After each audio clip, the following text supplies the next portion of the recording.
que cada uno de nosotros recuerda. Y toda esta cosa, el mundo, ¿no es cierto?, toda la gente ha presenciado y ha visto todos estos rescates que yo les he mencionado. Pero no, hermano mío, yo quiero también ahora referirme a otro tipo de rescate.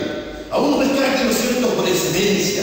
A un rescate, ¿no es cierto?, que Dios ha hecho en la vida de todos aquellos nosotros, que hemos, ¿no es cierto?, reconocido que Dios es nuestro Salvador.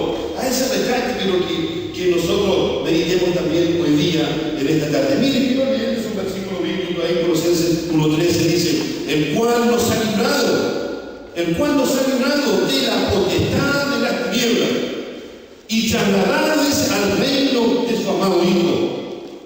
Este es el rescate, ¿no es cierto?, por excelencia. La palabra rescate, hermano, significa redención también. La palabra rescate significa redención. Aun cuando no hay esperanza, ¿no es cierto?, cuando ya no tenían esperanza estas personas de ser rescatadas, cuando no tenían, ¿cómo se llama?, algo a que asirse, algo llegó en ese minuto. Y nosotros también, de alguna forma, ¿no es cierto?, los que hemos conocido al Señor, de alguna forma el Señor, ¿no es cierto?, nos rescató a nosotros, a cada uno de nosotros. Ahora también, por supuesto, debemos dar gracias a Dios. Debemos dar gracias a Dios por todas esas cosas que sucedieron. Aquellos que, ¿no es cierto?, que volvieron a la vida, como los mineros, aquellas personas que, ¿cómo se llama?, que rescataron allá en el puerto. ¿Saben una cosa? Hay noticias que todavía hay gente de esos que fueron presos ahí en el avión, secuestrados. Hay personas que todavía viven y que no cesan de dar gracias a Dios por ese rescate. Los mismos mineros, ¿no es cierto?, gozosos, felices, porque para ellos fue como nacer de nuevo, para ellos fue como, ¿no es cierto?, entrar en otra vida, volver a vivir. Pero déjame decirte una cosa, hermano mío, déjame decirte una verdad eterna, una verdad, ¿no es cierto?, que ha traspasado, ¿no es cierto?, la eternidad. Aquí, ¿no es cierto?, nosotros como hijos del Señor tenemos a nuestro Señor Jesucristo. Él, ¿no es cierto?, nos ha librado de muchas cosas y nos va a seguir librando de otras cosas más. Y la primera, ¿no es cierto?, es que nos ha liberado de la potestad de las tinieblas. Usted lo lee ahí, nos ha liberado de la potestad de las tinieblas. ¿Y qué significa potestad? ¿Qué significa potestad? Significa autoridad, significa alguien que tiene dominio sobre algo. Eso es lo que significa potestad. Y la palabra del Señor, ¿cierto?, dice que no tan solo nos ha librado de la potestad de las tinieblas, sino que nos trasladó al reino de quién. Dice, al reino de su amado Hijo. Hermano, quiero decir una cosa así, bien especial. En este tiempo y hoy día hay solamente dos tipos de personas. Dos tipos de personas caminamos la vida.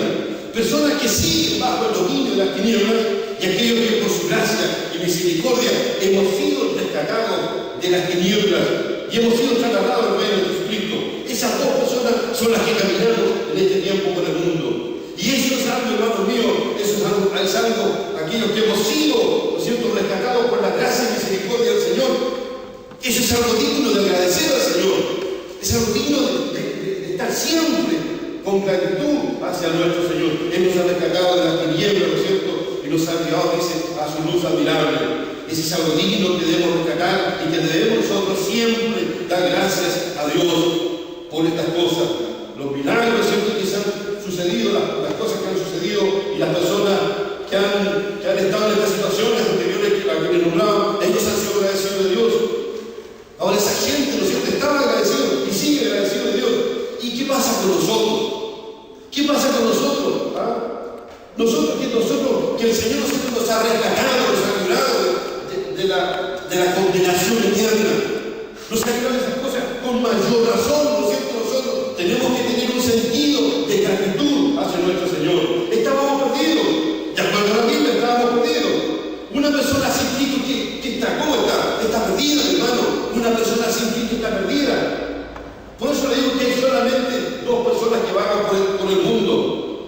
Ahora, dice la palabra del Señor, ¿no es cierto?, que nosotros tenemos que acercarnos y Él también se acercará a vosotros. También hay esperanza para las personas, ¿no es cierto?, que todavía no conocen al Señor. Hay esperanza para aquellas personas. Nosotros, hermanos míos, hemos dicho tantas veces que nosotros como hijos del Señor no estamos, ¿cierto?, circunscritos a una religión. La religión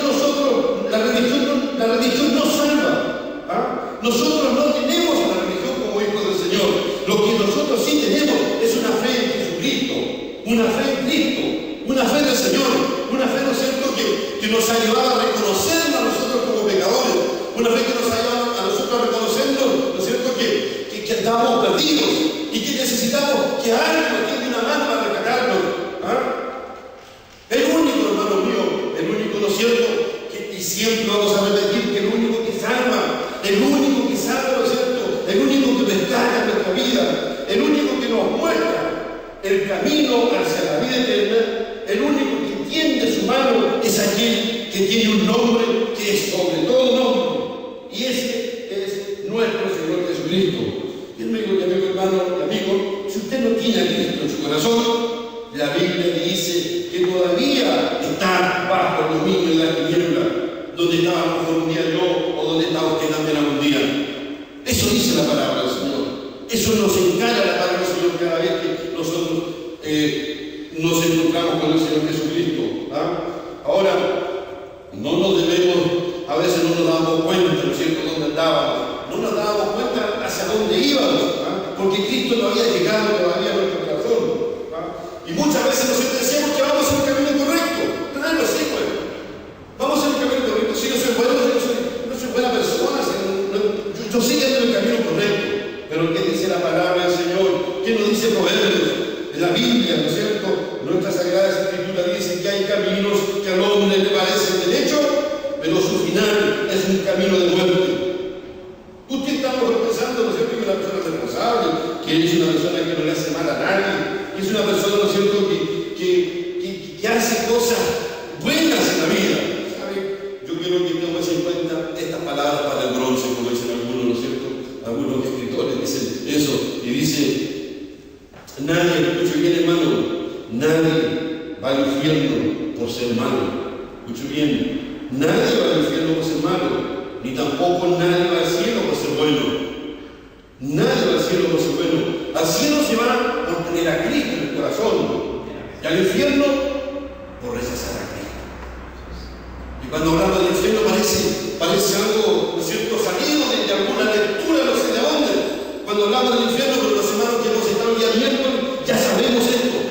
Hemos estudiado lo que es el infierno, lo que es el cielo, lo que es el sufrimiento, lo que es el Hades, lo que es el Seol. Todas esas cosas que parecen de repente muy miedosas, que conversar o decir, están escritas aquí en la palabra del Señor.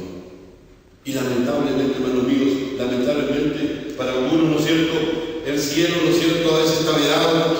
Porque han rechazado al Señor, y siempre nos vamos a decir siempre que el pecado más grande, ¿no es cierto?, no es el que andar borracho, o el tener mujeres, o hacer fornicario.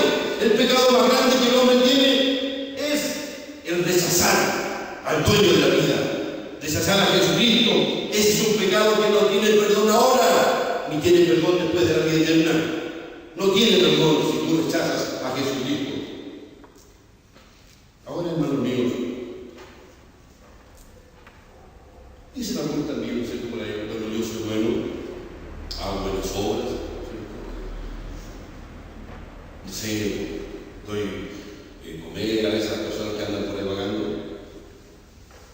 No está mal.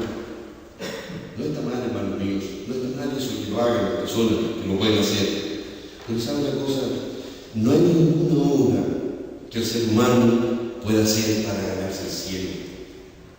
Y aquellas obras que podemos hacer nosotros, dice la palabra del Señor, hermano, no lo digo yo, dicen que aquellas obras son como trapos de inmundicia. Es fuerte la palabra del Señor, pero así dice, así lo dice.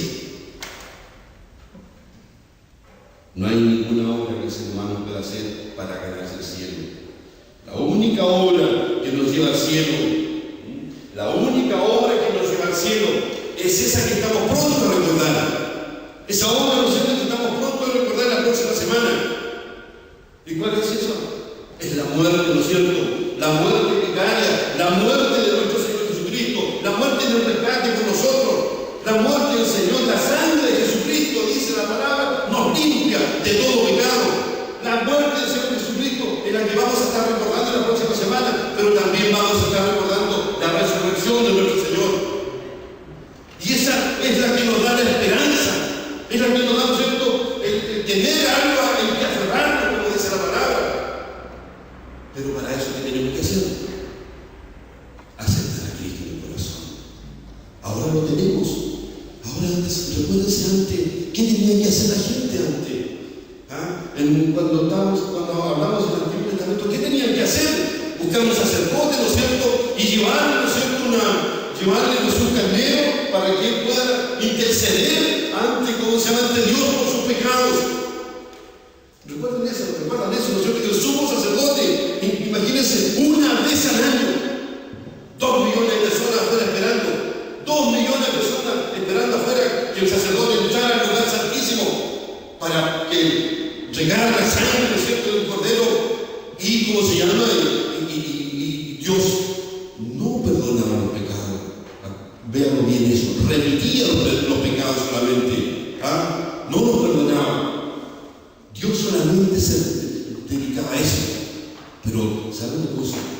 Cuando vino Jesús, ¿no es cierto?, el velo del templo, ese velo, ¿no es cierto?, que ¿cómo se llama?, que estaba dividiendo el lugar santo, el lugar santísimo, donde nadie podía entrar excepto el sacerdote. Cuando Cristo murió en la cruz del Calvario, ¿no es cierto?, ese velo se partió en dos. Ese velo se partió en dos. ¿Por qué? Por una sola razón. Por una sola razón, y es para que tú, yo y todo el mundo tuviera entrada, ¿no es cierto?, tuviera entrada a este lugar y hablar directamente con Dios ahora. Ya no necesitamos un sacerdote, no necesitamos un pastor, no necesitamos a alguien que interceda por nosotros, sino que estamos directamente comunicados con el Señor, directamente con Él. No necesitamos sacerdotes intermediarios. Jesús es el único sumo sacerdote para nosotros hoy en día. Él es el que intercede por nosotros, y a Él nosotros, ¿no es cierto?, le debemos nuestra adoración, le debemos la gracia. Cada vez que nos levantamos en la mañana, cada vez que amanece el día, nuestra primera impresión debe ser, ¿no es cierto?, estar conectado con el Señor. Hermanos míos, hemos hablado de rescates, ¿no es cierto? Hemos hablado de rescates, y en estos rescates anteriores han participado 2, 3, 5, 10, 15, 20 personas, y han rescatado 200 personas, 300 personas, números finitos. El rescate que el Señor está ofreciendo hoy día es solamente una persona, que es nuestro Señor Jesucristo, y solamente por su sangre está redimiendo y rescatando el mundo entero. Y esto va a seguir así hasta cuando tú abras su corazón al Señor y digan: yo quiero ser rescatado también, Señor, por ti. Ese es el mensaje de Dios, hermanos míos. Hay un rescate, hay un Cristo que está con los brazos abiertos esperando tu decisión. Y yo te invito, si no crees en el Señor y si no crees en estas cosas, te invito a que creas en Él. Y no vas a estar solo, porque habemos millones de personas que hemos creído en este rescate precioso. Hemos dado el valor que tiene, ¿no es cierto?, lo que vamos a celebrar la próxima semana. Le hemos dado el valor a todas esas cosas. Hermanos míos, que Dios les bendiga.